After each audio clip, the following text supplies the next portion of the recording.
집값 폭락이 눈앞에 왔다 이야기 많이 하죠. 맨날 라이트하우스는 폭락이네 뭐 이런 이야기 하지만 엄밀하게 말하면은 저희가 말하는 건 폭락이 아니라 정상화입니다. 그래서 과도한 폭락을 옹호하지 않습니다. 예를 들어서 가치가 5억짜리 집인데 지금 막 10억 15억 하고 있어요. 그러면 5억까지 떨어져야 된다. 물론 그들 입장에서는 폭락이지만 저희가 말하는 건 정상화예요. 그런데 2억까지 떨어져야 된다. 그런 의견까지 저희가 옹호하진 않아요. 늘 말씀드리는 건 정상화예요. 정상화. 그런데 2013년, 2014년 폭등하기 전 가격도 거품이 다 빠진 건 아니었다. 엄밀하게 말하면. 그래서 물가 상승률 이런 거 고려해 보더라도 적어도 그 정도까지는 떨어져야 정상화다. 그리고 지금 그런 징조들이 모두 드러나고 있다. 자, 예전에 저희가 금리 떨어지기 전에 집값 폭락할 이런 조건들을 갖추고 있다 라고 했을 때 이야기한 것들이 뭐였냐? 미분양 나와야 된다. 근데 당시에 청량리 혹은 광진구 이런 데서 미계약이지 미분양이 아니다. 미계약이 무순위 청약에서 안 되면은 미분양인 거예요. 그리고 신고가 계속 찍는데 하락장에도 신고가는 나와요. 비중이 줄어들 뿐이지. 그래서 여태까지 그들이 말했던 것들, 자, 아예 거짓말이라고 저희가 증명했었던 것들 몇 개 제외하고 이런 징조들이 나와야 하락장이다 라고 그들이 외쳤던 것들, 이제 와서는 공급 부족, 전세가 상승 때문에 계속 오른다. 요걸로 밀어붙이고 있는데 그 전에 이런 징조들이 나와야 하락장이다. 이런 내용들을 보시면 되겠죠. 자, 하락거래 비중이 증가했대요. 9월 35% 올해 최고치. 근데 10월 중순에 확인해 본 결과 10월 하락거래는 절반 이상이었죠. 5월부터 하락거래 비중 줄었다. 6, 7월, 8월까지 계속 줄었는데 갑자기 9월부터 급증하고 10월에는 절반 이상이었다. 물론 지금 다시 한번 확인을 해봐야 하긴 하겠지만 그래도 35%는 넘어갈 거다. 그리고 그 하락폭이 작냐? 2억 5천이면 하락폭이 작은 거 아니죠? 2억 천이면 하락폭 작은 거 아니죠? 1억 6천에서 1억 9천 하락폭이 작은 거 아니죠? 이딴 이야기 하는 인간들이 있어요. 가끔하다가. 아니 오른 게 얼만데 저거 떨어졌다고 라이트하우스는 저거 추정하면서 빨고 있다. 개소리 집어치우고 저게 시작이지 저게 끝이냐? 상승할 때도 잠깐 상승할 때 해놓고서 지금 2000 몇 년까지 떨어진 게 얼만데 이딴 얘기 니들이 했어요? 이제 시작이다. 시작부터 저렇게 나오고 있다. 문제는 거래 절벽이라서 저렇게 하락 거래가 나오면서도 호가 떨어진 것도 거래가 안 되고 있다. 호가 하락 거래 비중 증가, 금매 수준 거래 증가. 문제는 저렇게 하락장 시작되게 되면은 저게 조금만 지속되면은 무슨 일이 벌어지느냐? 그 전에 말씀드렸죠. 미신고, 지연신고. 과태료까지 내가면서 그 짓거리 하는 이유는 뭐예요? 차라리 그러더라도 집값이 더 오르는 게 더 이득이라고 보니까. 그런데 집값이 떨어지는 순간에 지연신고, 미신고 해가지고 과태료도 되고 집값 떨어지는 건 방어도 안 되고 그러면 어떻게 할 것 같아요? 그러면서 늘어나는 거예요. 지금이야 담합하죠. 올라갈 때는 우르르 모여 담합한다. 근데 떨어질 땐 어때요? 떨어질 땐 각자 노생이에요. 왜? 예를 들어서 사람이 10명이 있어요. 곰이 다가와.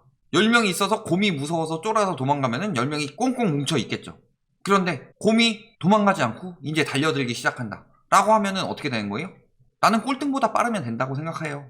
그러면서 막 넘어뜨리고 도망가고 그러죠. 그런 것처럼 다른 사람들을 못 팔게 만들어 놓고서 지는 더 싸게 내놓고 팔고 빠진다. 하락장에서 늘 나타나는 거예요. 담합이요? 오래 갈 것 같죠? 지금 담합 조장하는 인간들이 제일 먼저 빠진다. 왜? 니들은 비싸게 올려놓게 만들고 자기들은 빨리 차익 보고 빠지려고. 그런 경우가 한두 번이 아니에요. 엄청 많아요. 지금 담합 조장하는 사람들 봐봐요. 집값 하락장 시작하면 제일 먼저 도망갈 인간들이다. 거래량 이야기는 안 할 수가 없죠? 서울 아파트 거래량 지금 43% 급감했는데 신고가 다 끝난 건 아니더라도 30% 이상은 떨어졌죠. 경기도도 앞으로 한 20% 이상은 떨어질 것처럼 보이죠. 왜? 그래도 서울보다는 경기도로 많이 가고 있죠. 서울은 너무 비싸. 규제도 강해. 경기도는 1억 미만 아파트가 많아요. 인천 계속 불장이라더니 벌써 3분의 2 토막 났다. 10월엔 더 심할 것 같고. 거래량 감소 플러스 하락거래 증가. 이게 뜻하는 바가 뭐냐? 첫 번째 뭐예요? 떨어져야 산다. 왜? 아니 지금까지 계속 폭등장인데 떨어져야 사는 정도로. 떨어져도 사는 이유가 뭐예요? 아직 폭등장이라고 생각해서 그런 거예요. 근데 그것도 못 사니까 떨어져야 사고 있는 거고. 즉 이게 뜻하는 게 뭐예요? 여력이 없다. 부동산은 생산성이 없기 때문에 거기에 들어가는 돈으로 모든 게 결정된다고 그랬어요. 유동성이 몰리면 올라가는 거고 유동성이 빠지면 떨어지는 거다. 그런데 그 유동성이 뭘로 만들어진다? 근로소득과 대출. 근데 근로소득은 말씀드렸지만 코시국이라 안 늘어나고 있죠. 거기다가 집 사느라고 대출 너무 많이 받았죠. 금리가 낮은데 예전에 6, 7% 할 때도 올랐는데 6, 7% 할 때는 1억 빌렸다면은 지금은 1억만 빌려요. 5억, 6억 빌렸지. 그때 1억 빌린 정도면 원리금 나가는 게 장난이 아니다. 그래서 여력이 없다. 여기서 대출 중단이 됐어요. 금리는 계속 올라가죠. 앞으로 금리 계속 올라가면은 한도는 계속 줄어들어요. DSR 걸리니까. 그런데 소비는 줄었어요. 물가는 올라가요. 소득은 안 늘어요. 집을 어떻게 사요? 지금 유지하는 것도 힘들어 죽겠지. 그냥 농담 삼아가지고 저기 천장에 굴비 하나 걸어놓고, 요즘엔 천장에 굴비 안 걸어놓을 거예요. 핸드폰이 있는데 핸드폰으로 먹방 이런 거 보면서 간장에 밥 먹겠죠. 대리 만족하면서. 그러다 못 버티면 개인 회생하다 못 버티면 개인 파산입니다. 그런데 이미 개인 파산이 엄청나게 늘어나서 경매가 증가하고 있다. 파산이 늘어나서 경매가 증가하는 거예요. 지금은 코로나가 더 파산에 영향을 많이 미치지만 앞으로는 금리가 영향을 더 많이 미칠 거다. 한 달 남았는데 기준금리 인상 시그널 곳곳에서 나온다. 뭐뭐 나왔을까요? 국채금리하고 물가상승률. 이거 두 가지만 봐도 금리가 오를 수밖에 없죠. 국채금리가 엄청나게 높은데, 그래서 시중금리가 엄청나게 높아졌는데, 엄밀하게 말하면 지금 실질금리는 마이너스다. 왜? 물가상승률이 너무 높기 때문에. 물가상승률은 왜 높아졌어요? 유가 등 원자재가 가격이 올라가죠. 원자재 가격은 왜 올랐어요? 세계적인 돈풀기였죠. 돈풀기 때문에 생겨났으니까 이 인플레이션은 무슨 인플레이션이다? 비용상승 인플레이션이다. 그런데 경제의 기억자도 모르는 인간들이 인플레이션이니까 경제가 살아났대요.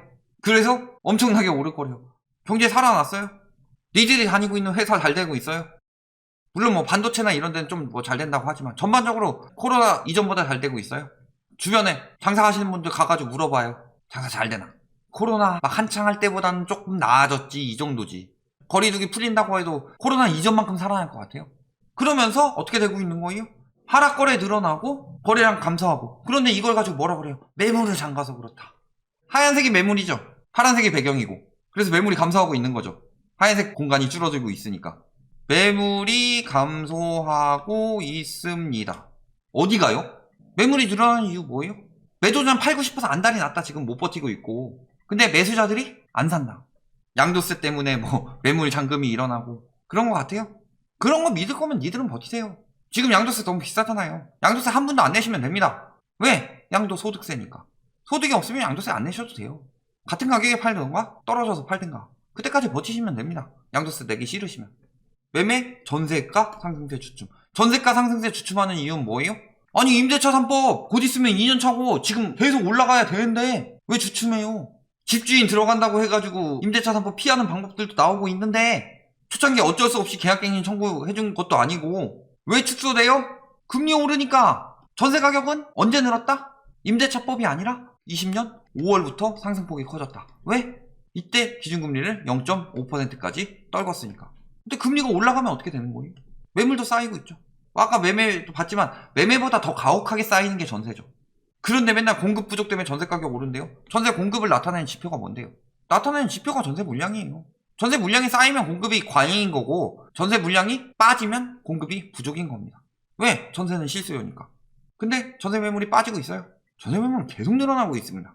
임대차 3법 시행 시기 전인 그때는 허위 매물 과태료 부과 전이고 작년 9월 21일부터 정상적인 자료를 봐야 되죠. 그럼 임대차 법 때문에 계속 재계약하고 매물은 계속 줄어야 되고 그러면서 전세가가 계속 올라야 되는데 매물은 계속 쌓이더라. 언론이 구라를 치고 있었다. 거기다가 지표 중에 하나 뭐예요? 미계약 속출. 미계약이란 표현을 쓰지만 실질적으로 뭐예요? 미계약분이 발생했고 거기서 무순위 청약을 받았는데도 18가구가 미계약이 됐다. 아니 이런 18가구가 무순위 청약에서 안 됐으면 미분양인 거예요. 서울 아파트 미분양 떴다 이 얘기 죽어도 안 하려고 이 난리 치고 있죠. 근데 무순위 청약을 받았는데 미계약 됐다는 건 미분양이에요. 무순위 청약 다음에 뭐가 있어요? 그때부터는 각자 알아서 찾아가가지고 계약하는 거 아니에요? 그걸 미분양이라고 합니다. 미분양의 정의가 뭐예요 그럼? 저것도 무순위도 안 됐을 때 미계약이면. 서울 아파트 미분양 증가하고 있다. 다 지금 모든 것들이 뭘 가리키고 있어요? 매매 시장 안 돼, 전세 시장 안 돼, 분양 시장 안 돼, 경매는 늘어. 거기다 금리는 계속 올라간대요. 금리에 타격을 받는 것은 영끌 수요도 있지만 갭투기 수요도 있다. 근데 영끌 수요 같은 경우는 금리가 올라가면은 타격을 이렇게 점점 입는다고 보면은 갭투기 수요들은 어떻게 입냐? 타격 안 입어요. 안 입다가 역전되지 않는 순간 확 올라가요. 위험도가. 경매 속출이죠.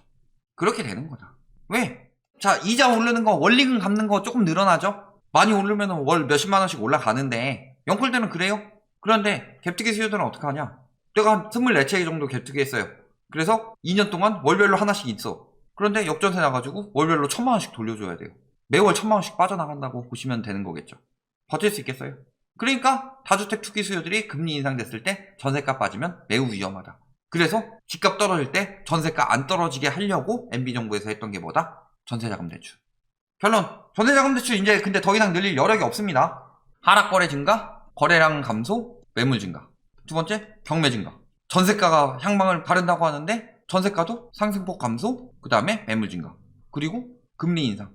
금리 인상은 전세가 하락거래 증가와 매매가 하락거래 증가를 동시에 불러일으킬 수 있고 이게 지속적으로 장기화된다. 그 다음에 뭐 대출 중단도 있죠. 이런 것들의 일환으로 서울인대 미분양 나왔다. 이거 말고 뭐가 더 있어요? 그럼에도 상승, 공급 부족? 매물이 쌓이고 있는데 무슨 공급 부족이냐? 전세가 상승폭 지금 줄고 있고 점점 더 계속 줄어들고 있다. 매물 쌓이고. 그럼 그들이 말하는 거 다 반박되면서 하락 징조들만 나왔다. 여기서 상승 징조 있으면 들고 와봐라. 저기 뭐 기사 들고 와서 하고 있으면 반박해 줄 테니까 댓글 들고 와요. 여기까지 말씀드리겠습니다.